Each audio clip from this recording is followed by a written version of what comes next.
You are listening to Small Business Straight Talk with your host, Amber Delegates. Amber is a sought-after coach, trainer, speaker, and writer who gives small business owners the straight talk on productivity, time management, business systems, leading your teams, strategic decision-making, and mindset. No BS, fluff, or overused jargon. Just actionable strategies to get results and succeed in business. And here is your host, Amber Delegates, the productivity specialist. Welcome, and thank you for listening to the Small Business Straight Talk podcast. Today is episode 335, The Essential Systems and Processes for Success with John McClain.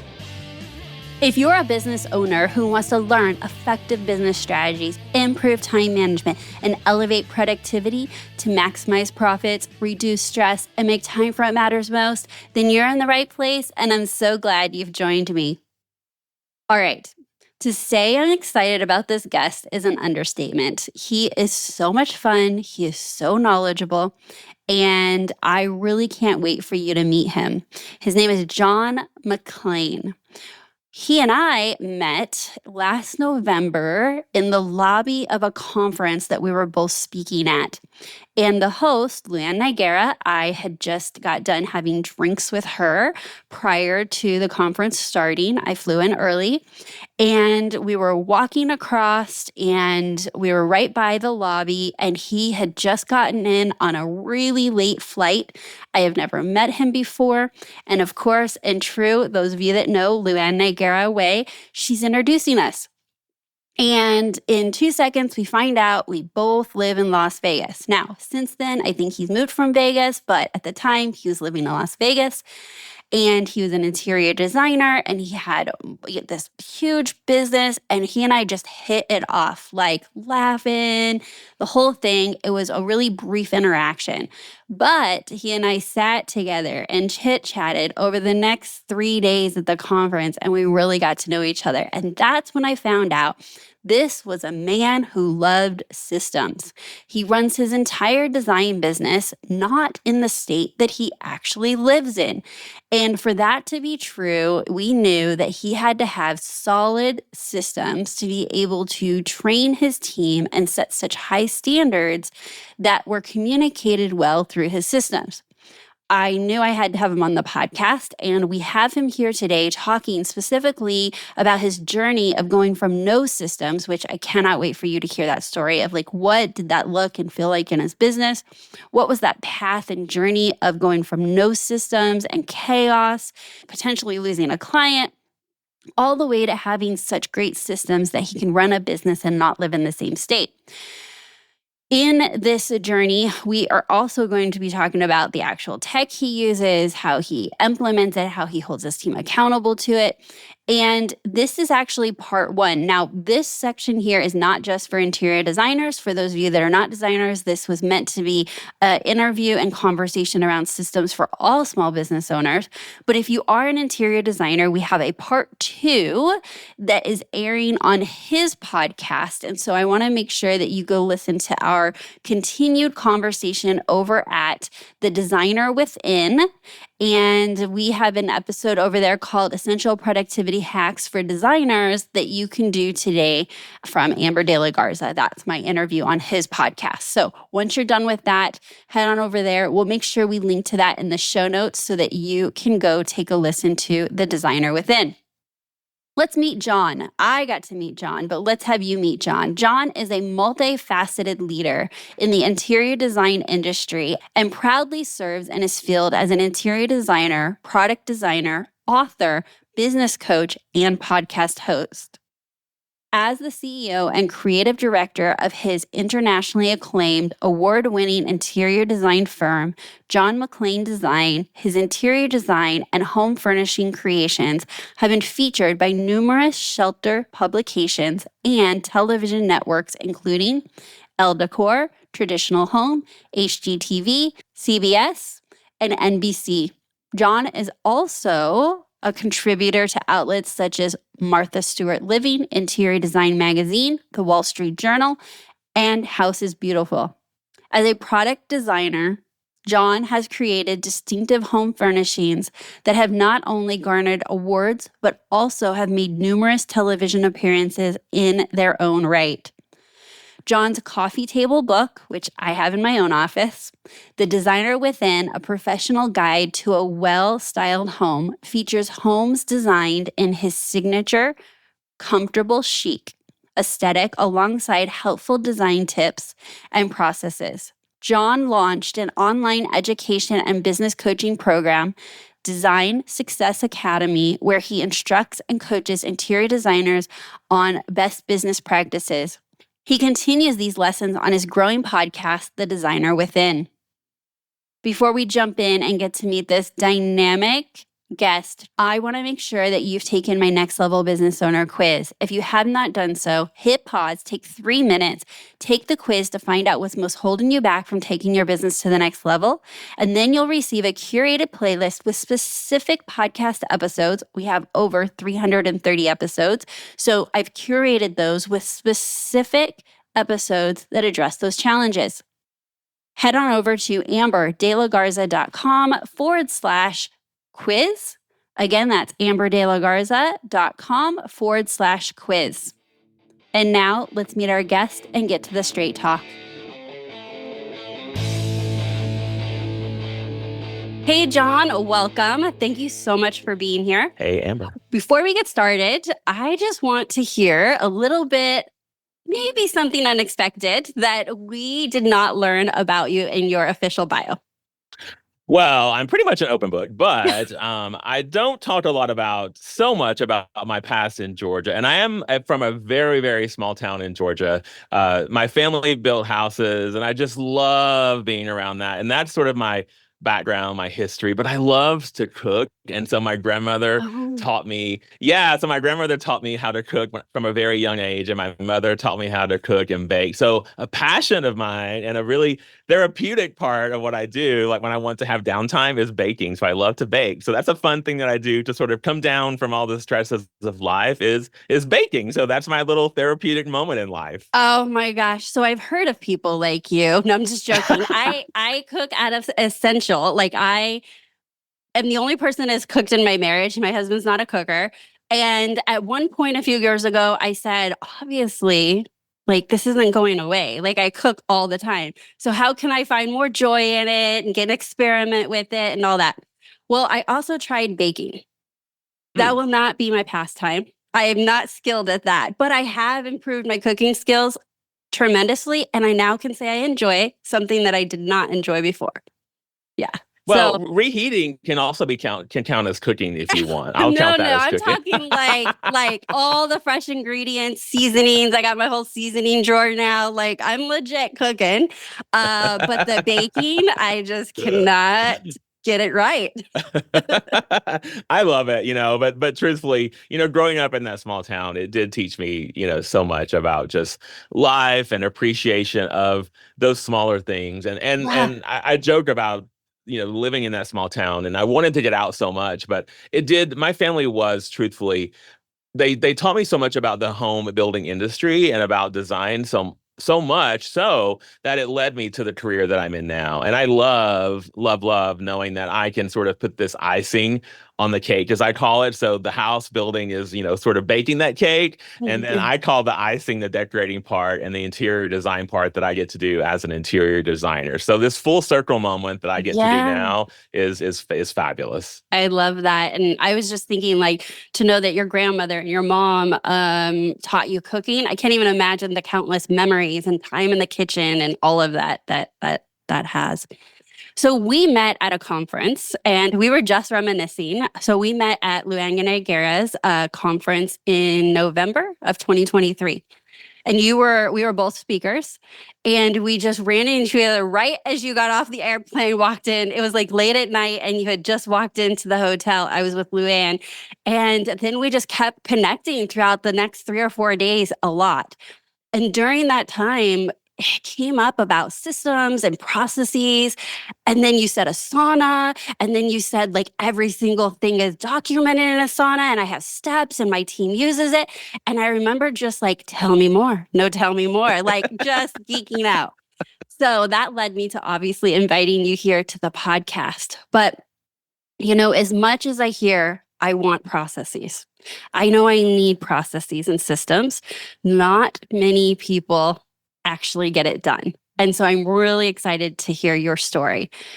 Is there an origin story of like a before and after of processes? Like, what did life look like before you implemented this in your business?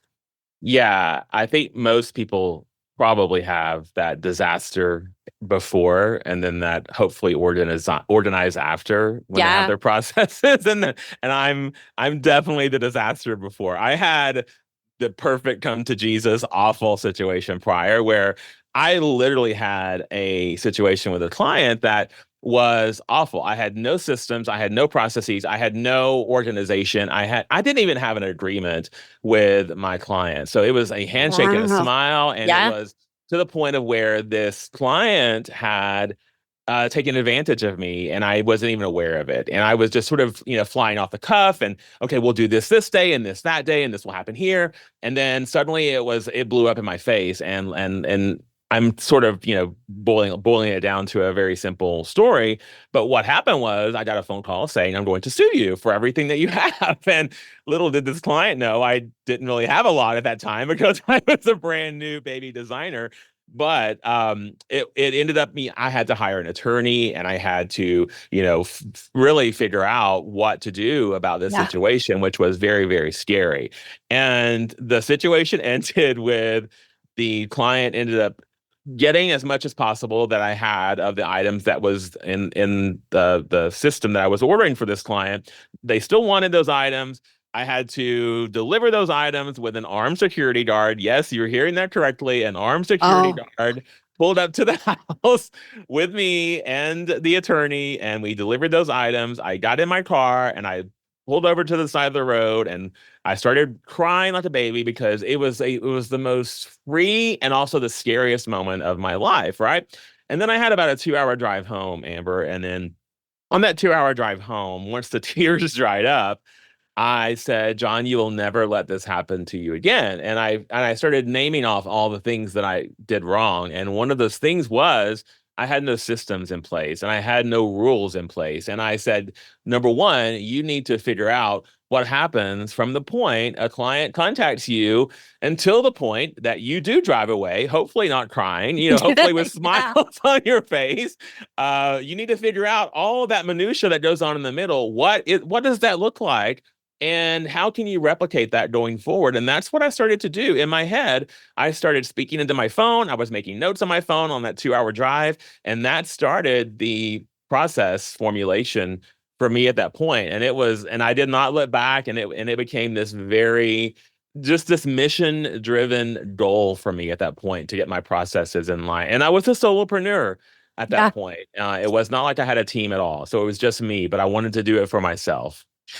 Okay, I love that. So I want to hear the steps because I know there's huge evolution as to where your company is and all the things that you're doing. You're not just doing design. Like when we spoke off the podcast, like you have lots of different, I don't even know what do you call them, divisions, revenue lines. Like you're able to do a lot because you've built processes. So you go from an incident where it could have, if you didn't have the right mindset. So I just want to applaud that. It could have been the thing that said, this wasn't meant for me. I never want to work with a client again. And then you'd be robbing the world of your amazing talent. So you flipped it and you said, how is this never going to happen again? And I can control that, like to the best of your ability with processes. So do you remember what version 1.0 of your processes looked like as a solopreneur? Because this is incredibly important. They look different once you start building a team. So what did that first look like for you? Yeah, my first version were very broad. They were very broad strokes. They were not Yeah. very detailed. It was more of starting the process, basically as a designer, as an interior designer, like I am, I thought very big picture. So, bigger things. So the client calls you, we start designing the home, we lay out the floor plan, we choose the products, and then we order the products, and then we install. So that was the simplistic version of that. Right. And then I realized, like, okay, John, no, that's just the bigger picture. There are so many steps underneath that, and then there's steps underneath the steps, and then there's baby steps underneath the steps. So there's A, and then there's A1, and then there's A1, 2. So there's so many other things that I realized that I was forgetting. And I knew, by the way, that I wanted to grow my company to be bigger. And I knew that I wanted to expand, and not only in size, but into other areas as well.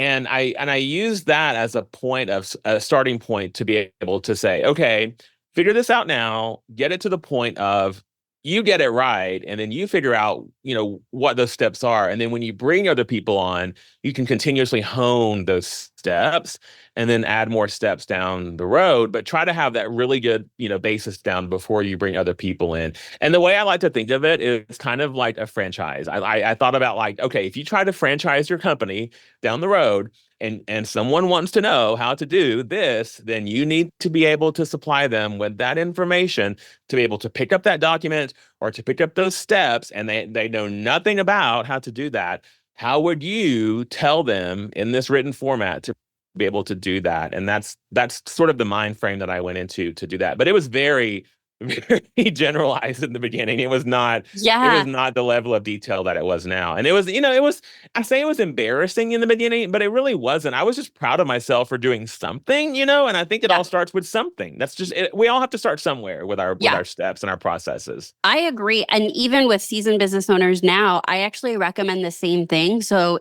I call it an outline. It's the building blocks, just to be able to identify the phases. So design or otherwise, like whatever business you're in, there's a life cycle of providing the product and or service to a client. And if you can identify those phases, then you can get clear about, well, what the heck goes in that phase? Because if you don't have these little milestones, it all blurs together. It can be on any kind of timeline. So as general as you started with those little milestones, right? And then you start filling it in. And I think that that's the best way to start, in my own opinion, because asking someone to get into the details, that's, I don't even have words. Like, you ask somebody, hey, go into the first time a client contacts you and write every single detail. That's hard for a lot of people without zooming out first and then seeing, okay, I'm working on this piece. What's everything that happens? Yeah, well, you're right. And what I saw develop were that there were phases of our design process. And I think what you're saying too is there are phases of everybody's process within a company. And if I were to show a client all of those steps, they would be like overwhelmed and probably scared and afraid to even know what all went on behind the scenes of our company. Hey, they may pay you even more if they knew all the things that happen behind the scenes. Maybe I should show them everything. But I sort of realized, like, okay, there is this sort of, client onboarding phase that we do where this is this client initiation, this, commencement phase that they come on board with us. And then there's this design development phase where we're working on everything inside of our company and coming up with all of the design concepts and so forth. And then there is this fulfillment phase where we take all of that work and then we actually install, and we take all of the things that we did and we bring it to life and bring it to fruition and, finish the project, so to speak. So that is those three big phases that we came up with. And I saw that formulate as I was working on that, those broader strokes that I was speaking about in the beginning. And then, I started out with, like, again, the bigger picture, and then I worked it down into a few smaller steps. And then those steps really grew. And then now we're at 18 steps. And I know that sounds like a lot to some people. And I've talked to some designers who are like, I can't believe you have 18 steps. I'm like, you probably have more than 18 steps if you just sat down and wrote it out and documented what you're doing. But knowing that I have 18 steps, that we start a project and we finish a project, and I never have to wonder what goes on from beginning to end. Every single project runs like a well-designed machine, and there's never a concern if we miss something, because it's checked off and listed and everything is on there. It is just a peace of mind for me and my team, knowing that it's all covered. But all of that had to start somewhere, to your point, and it all had to start with, me on the side of the road crying, I guess. Okay, so I want to get into, maybe, what does it look like now? So do you have written out SOPs in the sense of like a workbook document? Is it accompanied with a checklist? Do you guys only use a checklist in Asana? How do you document all of your processes? Yes, so both. We have a standard operating procedure for everything. So from the point a client reaches out to us, as I said, until the very last vase is put on the shelf, everything is documented with an SOP, and it is a very detailed SOP, and we keep that in a Google Drive, Yep. and there are links inside of there. So if there's a form that has to be used, for instance, on an SOP that says use this questionnaire, then there's a link automatically to that. So the SOP is and the SOP is very detailed. It has the title of the SOP, the date that it was created, and then if we revise it, we put the revision date, and then we also put the person who revised it, because sometimes I don't revise them myself because I let my team sometimes make those decisions because they're smarter than me a lot of times on things, because they're in the trenches and they're Yeah. figuring out better solutions a lot of times, right? So I'm like, okay, perfect. Heather, if you have a better solution on that, then let's talk about it. And if it makes sense, go ahead and make that change. And if she sees something better, she'll make that change, and she'll put the date and put her initials in there. And then we know that is the most recent version of that SOP. And then that replaces, and then because it's on the Google Drive, right, it's just automatically updated. So it's so easy for everybody Yeah. to grab it out. So is Okay. it one document for each SOP, or your SOP is all of the steps? I've seen it both ways, so I'm curious how you do it. Yeah, we break it out by those phases. So I Yeah. have that client initiation phase, I have the project design and development phase, and then the project fulfillment, and then I have the SOPs under each one of those categories. And then I also break it out. So I have that as the heading, and then underneath that, for people who can't see me now, I'm like flailing Yeah. my arms around, right? I'm with you. I Yeah. can see your So, hands. and then underneath that, I also break it down further into SOPs by internal, and then I have SOPs for clients, and then I have SOPs for trades and vendors, because those SOPs tend to be different for those categories. So for instance, if there is a SOP that is for a purchase order, we know that we will go into the trade and vendor category, that folder, and then we know that it's in the design and development phase, so we look for it there, versus like running around with a chicken Yeah. with our head cut off trying to figure out where it is. So it's the systematic sort of like pyramid hierarchy of folder system that we have in there, and it all just starts at the top with the whole systems folder, and then teams, trades, and vendors, and then the clients, and then internal, and then the area of the process that we're in, and it just makes it easy for us to grab and go. Yeah. Okay. I love that. So I'm just going to share a little bit of my structure so that people can Yeah, see it's done in different ways. would So love to. my structure is the folders are in like each department I have in my business. So there's Okay. operations, there's marketing, there's products and services. So anything to do with anything that I offer the client.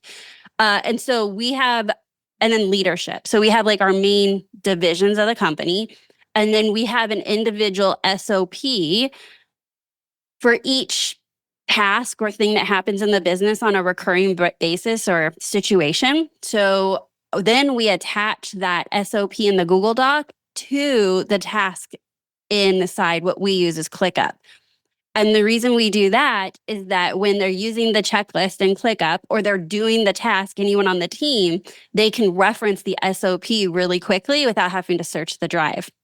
So it's on the Mm, drive if there's things that don't have tasks that are already recurring or mm, part of processes. But for example, if we're pitching me to be on a podcast, every time they start a new card, we call them cards, the template has the SOP in it. So the SOP follows every single time I get pitched, however many times that is, every time we do an interview, every time we do a solo episode, that whole process can be accessed quickly in real time when anyone on the team is working on that thing. Yeah, you know what? That's actually similar to how we use Asana, because we have those 18 steps, and Yep. then if we're following those 18 steps in Asana, the actual SOP is a part of that step. So it's kind of similar to Yeah. what you're saying with ClickUp, I think, in Yeah. that way, right? Because it is integrated. I didn't really talk about how we bring Asana into that, but Yeah. it's actually a part of that step. So step one would be, client in-home consultation, and then there is you click on that, and it will pull up the SOP for that consultation. Perfect. And That's then, awesome. so And similar to what you're saying, right? yeah. And I think maybe I'll just share why we do it. Look, people are lazy. Like you're Yeah, not. my hand's raised. Yeah, I mean, you spend all this time and energy creating these SOPs, and it's just inefficient too. So you're expecting your team to be working efficiently, and each time that they get stuck or they're not sure what else to do, they're going to stop and go search it and find it. I was like, no, we just need to like meet them where they're at. And my team works in ClickUp, your team works in Asana. So right at their fingertips. Now, the SOPs, are they used like every day? Or are they used for training? And like if someone gets stuck or they're filling in and then you work off a checklist? Or is somebody that's responsible for a particular task always going through the SOP? Well, we have do you mean as far as revising them or just keeping them Just up to date? using them, Just reading, using like them knowing. daily. Yeah, I'm assuming you're using some sort of checklist, and then the Yes. SOPs are like the supplemental documentation. Yes, exactly. So I joke that I have an SOP for my SOPs, but we actually do. We have an SOP to create an SOP, and that's exactly how we work. But so when we onboard, for instance, a new team member, we have, Mm-hmm. of course, an SOP for onboarding them. And part of what they do is, of course, review the SOPs within the company, depending upon what their role is. So we have a very lean team within our company, and I do expect everyone to kind of have their hand in every aspect, somewhat, of all different parts of our company. So, and I do that on purpose because I want a lead designer and interior designer to be able to answer the same questions for a client. For instance, if one is out of the office and the other one's in the office. And I say that to say I want them all to know what all the processes are. So I want them all to know every process that we have and also to understand all the SOPs. So they all know all the SOPs. Mm-hmm. Even the administrative assistant understands and does know all the SOPs, but all the SOPs go back. Our Bible kind of is our steps. So Mm-hmm. our process would be our 18 steps that we do, because for us, most of our SOPs are relying upon our clients, right? Because most of our Yeah. SOPs do fall back in line with our client process. And then in adjacent to that, we do have SOPs for marketing, for branding, as Mm-hmm. you said, for podcasts and that sort of thing that we do. And then I have all the other arms of my company that we have, SOPs for all the other different things that I do, for my courses that I teach and things like that. But primarily our bread and butter for my company is interior design. Yeah. So that is where the bulk of our SOPs tend to fall in line with. But yes, the checklist, I would say, would be those 18 steps that we have, and then all the SOPs fall under there. But I expect every team member that I have to understand all SOPs that we have within the company. And then there are some that we use every single day, and Yeah. there are some that we only use, once every month or so, depending upon what level of the project that we're working on. Okay. Yeah. Have you ever had a team member just kind of fight it, like be little rebels and want to do it their own way, or they don't want to check the SOP, or maybe they're not updating Asana? Have you had that? And if you have, how did you handle that? Yeah, they're not here anymore. There I you mean, go. Yeah, um, okay. Okay. This is a great question, John. Even if they were skilled and talented, if they couldn't follow the processes, if they couldn't be a team player, that is just as important, right? yes, because here's the reason why. I have an office in Florida and I'm not in Florida. I'm not there. And I need to know that my processes are running the way that I want them to. I need to know that John McClain Design is running as if John McClain is there, because that is the reason I set these up to run this way. When I moved from Florida to the West Coast, I wanted my clients and that office to run as if I was sitting right there in it. And I wanted clients to be managed and projects to be handled that exact same way. I wanted, down to the point of, I have exact responses for emails, exact responses for situations to be handled in a certain way.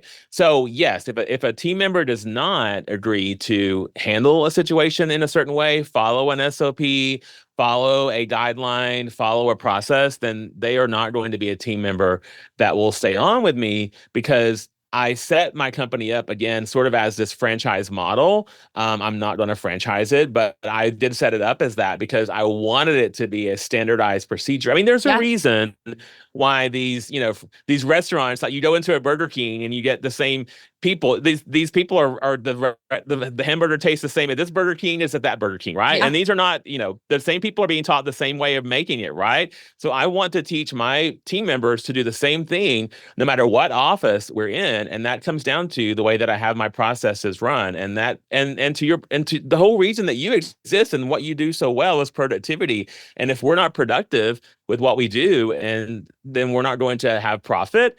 And my profit comes down to my processes, and they have to follow those, or they're not going to be a part of my team. That's just the way it goes. Okay, that was gold. I want you to repeat that. Your processes come down to your profits.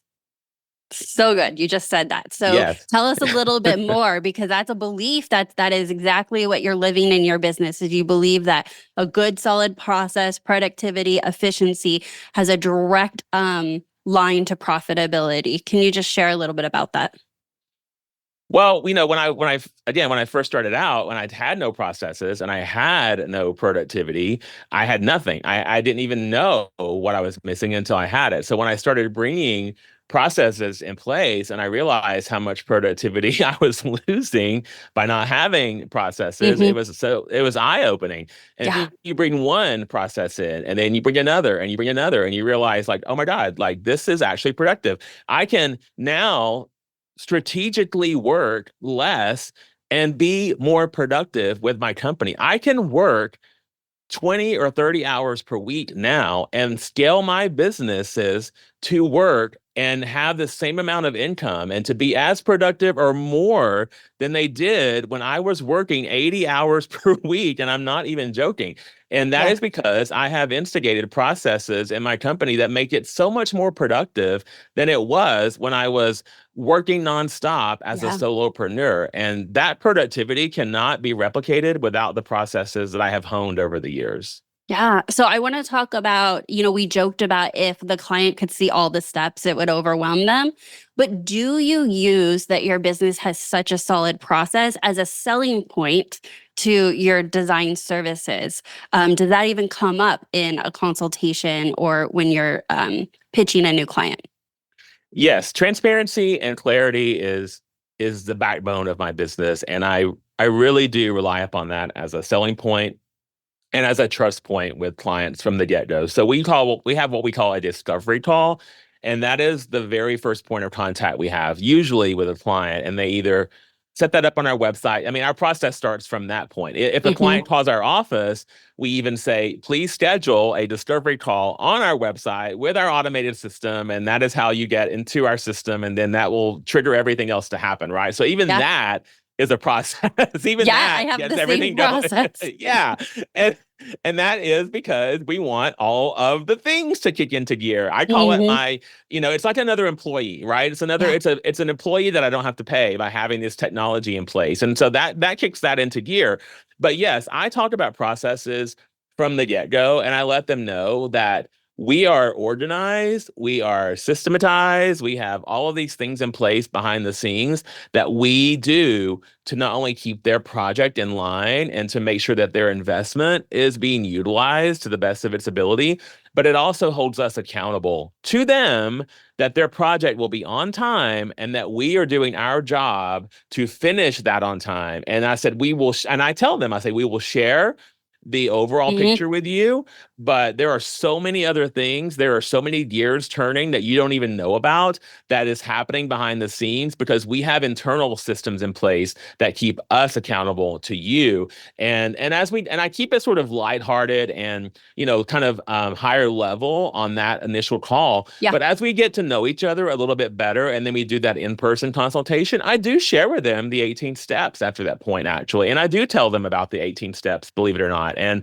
I do show them a printout of that and say, here's actually the steps we follow for your project. And this has clinched the deal with me sometimes, believe it or not, with clients who were like, because most of our clients are professional people, right? They've worked for Hmm. larger companies, they're C-level executives, and they understand that, we're handling large amounts of money for them. And I wouldn't turn my money over to someone who didn't have a process in place to handle it. And so they like that we do that, I right? agree. I mean, even helping just with the sales of that confidence of saying, we're going to come in on time. We have a proven system. That's powerful, and just going in for the close versus, let's just say you were the same talent, same skill set, but no process. You'd be like, oh, I'll make something really pretty for you, but we're not sure when you'll get it. I'm jokes aside, like that is a selling point, and it brings confidence to the table to close more deals. Yeah, you all. I mean, everybody can design for the most part a pretty room and can bring a lovely design to the table. I want to find that differentiating factor for us. And for me, I have a business degree as my first degree before I came into design, and I let clients know that, and I let clients know all the things that my family built houses. I understand construction, but also that I do care about how we spend their money. I care about Yeah. how much time we're going to spend on your project. I care about how we're going to hold ourselves accountable. I care about that, we're not going to just be MIA for months and months and months and never let you know what's going on with the status of your project. How do we do that? Because there are steps that trigger us in our process to remind you of what is going on with your project, with a weekly update, with the site visits, with all of the things that keep us in line and hold us accountable to you. And a word that I use that clients love is the word partnership. Mhm. I tell them that this is a partnership. We're not dictators. We are working with you. We're not working for you. We're working with you together because we are a partnership on this. And they love that. Really just arms them to know that we are working together in addition to all the processes of that. So yeah, it all just comes together in this kind of like lovely little marriage by the time it's all said and done. Yeah, yeah. So I want to talk about the nitty gritty of writing these processes. So you are we have great energy. No I've one's seen you asked me two this in before. person. Yeah, I'm getting that, like, you get energy from people and you get energy from creativity, and I'm just guessing that writing SOPs, it doesn't give you energy. And am I wrong? Is that a bad assumption? And with that assumption, I'm like, how'd you get it done? Like, listeners want to know because they're thinking, sure, that's fine for John. He probably loves sitting down writing all those SOPs. But I'm guessing that's not true. Well, it's that old saying, how do you eat an elephant? One bite at a time, Yeah. right? So it's this as gross as that is, but you know what I mean. It is that. It is that. So it was.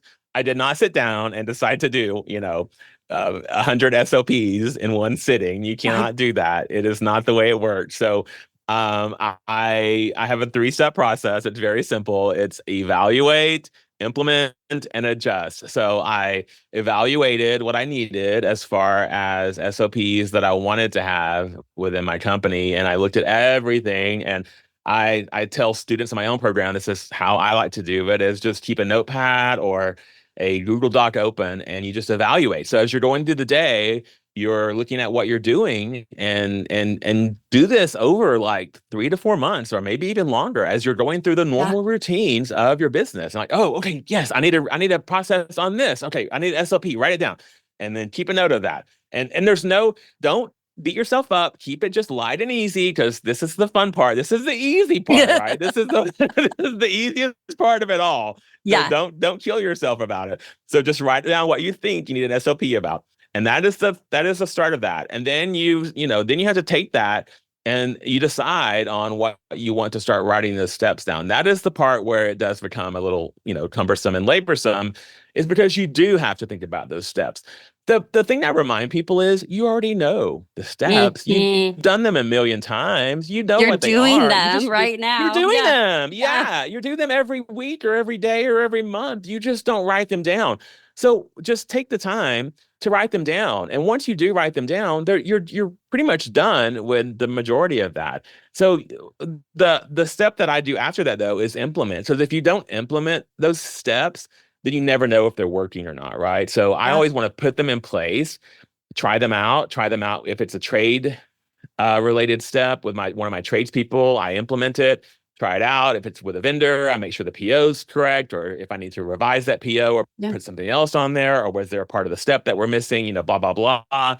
And then evaluate. I want to make sure that we actually evaluate that step with I ask for feedback. As hard as that is, I say, is this working? Do you want to change anything? What do you like about it? What do you not like about it? Do we need to whittle this down? Yeah. So it took years. It took me probably, I would say, 3 years to really get, all of them down to where I really, really wanted them. But just take it slowly. Don't beat yourself up. Just don't kill yourself trying to do too many at one time. Just think about if you just did one per week. If give yourself the goal of doing one per week, you would have 52 by the time you finish. Even if you did one per month, whatever your schedule allows, just do something. It's better to have that done at the end of the year than have zero. And again, you're already doing them, so just take the time to document them. Oh, okay. I loved everything you said, and I agree. And so the point of documenting it, like we have already established this, but the SOPs are an asset. You're building an asset that will serve you into the future in your business. And it takes a little while to see those return on investments. It's not like magical. I have a checklist and an SOP and it's all magic, but it does work over time. So I really like my clients to not think about this as, oh, stop all business projects, like just work on SOPs. That could very well sink your business. Like this really has to be integrated into, how much time can you allocate, like you said, on a regular basis to sprinkle it in, so that the end result is you're getting to where you want, but your business still has to operate and you still have to, serve your current clients and do all those things. You can't just close up shop. Yeah. Yeah. So, totally. And then to your other point about you're already doing them. Look, if you're doing something and you get it done in an hour, wouldn't that be great if it took 90 minutes because you just wrote the checklist to the right of you doing the steps that you're doing? And then when you're done, you've got this asset of a checklist and the thing got done. So I like to do it in conjunction with the work, because if you were to ask me to pull up a Google Doc and say, so what are the steps to inviting someone to be a guest on the podcast? I'd be like trying to think of what I did last time I invited somebody on a podcast. So even documenting it in real time is more efficient because it's top of mind. You don't have to give it a lot of brain power. You're just documenting what you're already doing.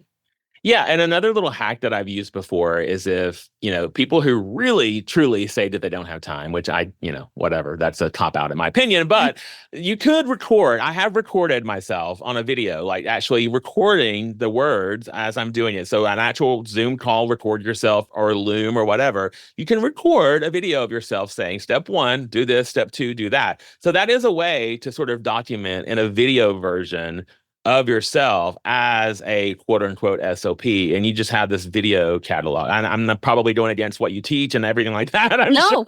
But it is a way to document. Video. Right? Yeah. I mean, even if I thought you were actually going to say it's from the video, you can use different software to make it a transcript. Then now you got the base of it, right? Scribe is one, right? Yeah. Yeah. And then now you have the base and you can implement that. No, I think there's a lot of times where when the SOP has steps, but there's a part where you want to train them on nuances. Yes. I think video and Loom is amazing. Yes. And the Loom isn't going to be used. They're not going to watch the video every time they're doing the task, but the video is added to so that when you hire somebody new or someone's new in a position or cross-training because somebody called out, that is an asset. So video, checklist, words, you name it, it's solving the same challenge. Yeah, we use it a lot for if we have a tax payment or something like that, for instance, and I say, oh, go to here, log in, put this here, go to this page, and then you just literally record your screen, and then it's one and done because sometimes I don't even remember how to do that. And the thing that we're forgetting to tell people, the biggest benefit of this to me is that I can, you do this and you write it down. And then that whole productivity thing that we talked about earlier is I can delegate that over to somebody else. And then I can move on to something totally different. So when I write that down and delegate that and turn that into an SOP, I can move on to something else. And then that is done. And I know it took some time to do that and create that SOP. But by golly, now someone else can take that and run with it. And that is their task to do now. And now I can create some other beautiful magic for my company and some other, bigger picture thing. And what I say is it allows me to, I call it diligent delegating, where I can delegate to someone in a way where I give them every asset possible to take that and run with it in their own Yeah. unique way, right? And then it allows me to create bigger dreams, bigger plans for my company because I'm not bogged down in the weeds of everything, right? I'm not bogged down in that task on that SOP. But another little tip is I let my team create SOPs a lot too. So if they're working on something, like you were saying, to do it while you're in the midst of it, I say, hey, you're going to be doing, X, Y, and Z tasks. Go ahead and make an SOP for that. We have the template for it. It's laid out. Just pull up the Doodle Doc, make it while you're going. It'll add on another hour to your time, I know, but you're already in there. So go ahead and make that SOP and we will get that out of the way. But if it's something new that maybe we haven't done before, or maybe they're working on something new, I will just have them do it, and then I'll just review it when they're done, and then we get that marked off our list. So, and then to do that, we put that in Asana. So my Asana task will say, create the SOP. Okay, I love that. So that brought up something too. So sometimes someone on my team will say, how do I do this? Or ask me a question. And I'll say, I am almost certain there's an SOP for that. Can you go look? And most times there are, but if there's not, because that was my answer and I didn't just answer how to do the thing, it just showed us where there's a gap. Like, it's one of those things, you think you're done, you're never done. Not only are you not done from revising, but also you're going to find these little gaps in scenarios that have not been documented. So because that's my standard response, we do see, well, first of all, you're training your team members of like, she's going to say, go check the SOPs. So maybe I should check the SOPs first. So then they check the SOPs and it's not there. That's the same thing. Now it's your task. I say, okay, great. This is how you would do it. Go create the SOP. Sometimes it's that person didn't know where to go find the SOP, which is now a training and coaching opportunity of, all right, let's get in there. It was there. Here's why it was in this folder and not that folder. But again, because I didn't just answer the question, that was my point of all of that, is it's so easy because we know the answer most of the time that we lose those opportunities to either coach or to have the standard of always referencing SOPs. I agree with you 100%. I've resisted answering the question right away. And what I have learned as a leader is that when I stop and don't answer, because we use Slack as communication, because again, I'm not in the same office generally as my team. So Slack is our savior for communicating. And so they'll ask me, hey, where is this? And I don't answer purposely right away. Purposely. I don't answer at all. And usually by the time I come back, they're like, oh, never mind. I found it, because they know where to look usually. Right. And so if I just give them, and honestly, it takes them 5 minutes to find what they were looking for. But there is this sort of, if you don't organize your SOPs in an organized way, it does become this black hole of SOPs out in the, the universe. And it does, because when we started, that's what happened. And they were sort of just all jumbled together. And even now I will say it's not the perfect way to organize them. And I'm always, you probably too, I'm always trying to refine and figure out okay, what is the best organizational system, to do that. And even in Asana, we've sort of started using it as this repository of system as way to sort of store things in Asana as a place to go to find SOPs. So we're trying out Asana as a place to go to say, here is where this SOP is stored. So don't go there as a task finding area. Go there to say, here is where you find this information. So we're trying that out too. I'll let you know how that goes. Oh, it should work well. I do the same thing. I swear, this is why you guys are hearing this conversation, because we geeked out in real life. So I use ClickUp, and there's a whole section that says SOPs. And so the actual step is in there. And then again, we link to the Google document, and then we have them organized by a category, which is what ClickUp calls it, but the categories are the departments. Same thing. So Oh, folders on Google match the categories inside ClickUp. yes. Well, because now you're able to use the search function. Like they can go into that one board, search a word or search something, and it's going to tell you, oh, these are the two things about podcasting. Okay, which one do I need? And it'll take them to the SOP. So we have SOPs that live there as like a full library. And then we also, whenever possible, have the SOP live within the task that is happening on a regular basis. Oh, now you're gonna have me going to look at ClickUp as an option to add on now, and now I'm because I geek out over technology so bad. It's my downfall. I've probably tried everything. So yeah, except I haven't used ClickUp yet, so I need to check it out. Well, yeah. So I really love ClickUp. I Yeah. love ClickUp. I've been with them since like version 1.0 before they were a huge company. Oh wow. So I've grown up with them, and now there's so many features that I don't use. Like this can work for a solopreneur or somebody like multinational companies is kind of how they built it. But in all honesty, I've seen most of my clients use Asana. So John, Yeah. I mean, Asana is like, it has a purpose. It's simple. It's there. Now, what I love about ClickUp that's different than Asana is that you put it in, very customizable, and you can see the same information in so many ways.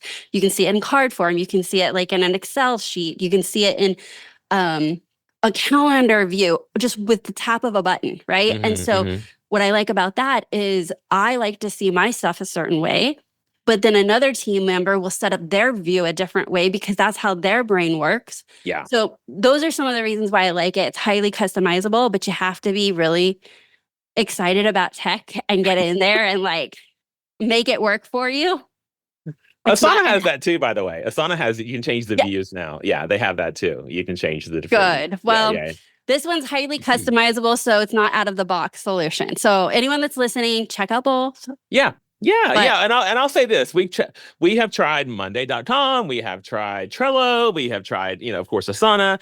It's a very personal thing. And what I did was really I polled, of course, myself, and I polled my team, and I said, hey, what do you guys prefer? What do you want to use? What do you like as far as the most user-friendly option? And that was what we came up with. So it's not always what you want. It's also what if you do have a team, it's what your team wants to use and what they don't rebel against. And because a lot of times they're in the thick of that more than I am. And if they're in there every single day, I want them to be happy with that. And that's what we came up with as the solution for us. But for us, it just runs smoothly and easily, and it keeps us organized. And I'll assign myself a task on Asana. So for me, if I'm like, oh, I got to write an article for a magazine next week, I'll put that task in Asana so that I don't forget to do that. So even really simple things, I'll use it for just so that it keeps me, productive and organized. Right. No, I agree with that. I think that your task and project management should all be together. Yeah. Because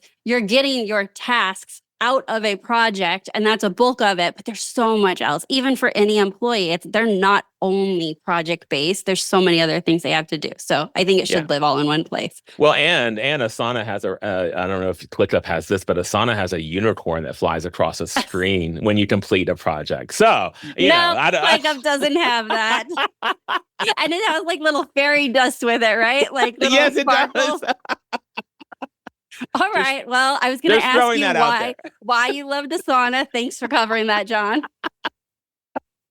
I love that. Okay. So any last remarks or thoughts about someone that's listening that has had it in their mind? I know I need it. I'm going to do it. I haven't done it. What's your advice to them? I just say, take a deep breath. First of all, you need to do it. You have to do it. No matter if you are a solopreneur or if you have a team of 50 people, you need processes in place for your company. You need to be organized. It is not as complicated as you think it is. You just need to take a deep breath and dive into it and just do it one step at a time, one foot in front of the other. And it will feel overwhelming if you do it all at one time. It will not feel overwhelming if you just take it piece by piece, step by step, a little bit every day. That is my best piece of advice for everybody who wants to take on processes for their company. Okay, excellent advice. So, can you share with our listeners how they can find out about all of the amazing things you're doing? You also have a podcast, and I think you have something special for our listeners today. I do. Yeah. So you can find me online at johnmcclaindesign.com and on social media at John McClain Design as well on Instagram, all the places. And I have a podcast called The Designer Within, and we do a weekly podcast as well where we help designers and creatives just kind of dig into the nitty-gritty of their business, and it's not just it is processes, and it's all the things, it's marketing, all the fun stuff of their businesses. So I'm like you, I should just talk about this type of stuff All all the day time. long. It And fuels me. there, It that's really why we're both does. Yeah. podcasters, because we geek out about our topics. Yeah. If anyone would have Totally, said, totally, could totally. you talk for 300 and plus episodes about productivity? I would have thought they had a third eye and they were crazy. Now, Well, and I've never had anybody else ask me this many questions about it either. So it's like it's kind of nice. I feel great. well, But you yes, answered them all and great. I hope I didn't put you in the hot seat. no, I could go on forever. That's the scary part about it. But I do have for anyone who wants to sort of dive into learning more about how to get processes for their own company, I do have a very easy to start guide that I created for creators, creatives and designers that I have. And it's you're going to put that in your show notes, I believe, for people to download. Yep. But they can head over to johnmcclain.co and they can find out more information there about that. So it's JOHNMCCLAIN.co. And there are all the freebies there. But it is a process guideline that tells you how to start and implement and download. And I even have, by the way, as part of that, an Asana, you can upload into Asana my client onboarding system that I have as part of that as well. Oh So my goodness, that's amazing. yeah. Okay, that's a great offer. We will make sure that that is in the show notes and links, and I'll share a little bit more about that in the outro as well. John, thank you so much for being here and having this conversation. I knew we hit it off in person, and that this would be a great conversation about systems. I am actually getting ready to close out here, and then he's interviewing me on his podcast, so you'll see me promoting that episode. So make sure you go over and listen to our conversation on his podcast, The Designer Within. Thanks, Amber. Thank you so much for tuning in to the Small Business Straight Talk podcast. And I sure hope you found my conversation with John to be valuable. There were so many takeaways and insights. And mostly what I want you to understand is that it is not picture perfect. No business is just born or out of a box with processes. It is a journey. And wherever you're at on that journey, I want to encourage you to continue, because on the other side of that is more freedom, a healthier, more profitable business. John has his hands in a lot of amazing projects and things, and he would not be able to do that if he was still in the inside details of his design business and not able to hire and delegate and leverage systems. And so if you have dreams that are bigger than what your current business is, either in your business or outside of your business a bit, then you really need to be focusing on systems. No change, no change. Without taking action, nothing will change for you or your business. How are you going to take action? Take a few moments before you tune out of this episode and back into the other, or get back home or stop working out, whatever you're doing, and just decide. Decide what the next best step is to prioritize creating systems in your business.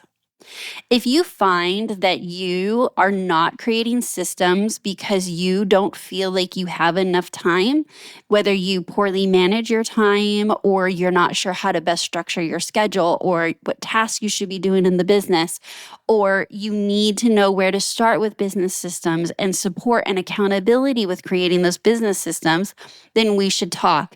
That is exactly how I support my clients. You know, as a business owner, when you already feel like you're redlining or you're maxed out and there's no more time, the idea of taking on a project like creating systems seems impossible.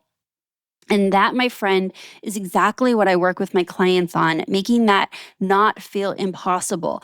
Actually strategically making moves in the business to create time so that you have more time to work on your business. If that sounds like the support and what you're looking for in your business, then go ahead and head on over to amberdelagarza.com to find out more about ways to work with me and to schedule a discovery call. And if this is your first time tuning into the podcast, I want to welcome you. Thank you so much. Be sure to hit subscribe so you don't miss another episode. And if you have been a longtime listener, a return listener, and you enjoyed today's episode, do not keep it a secret. Find a business owner and send it to them. Send them a text and say, hey, I heard this great episode about processes or systems, or this made me think of you, or I think this could help. Let somebody know you're thinking of them and shoot them a link of this episode. So that's my straight talk for today. Until next time, have a productive week.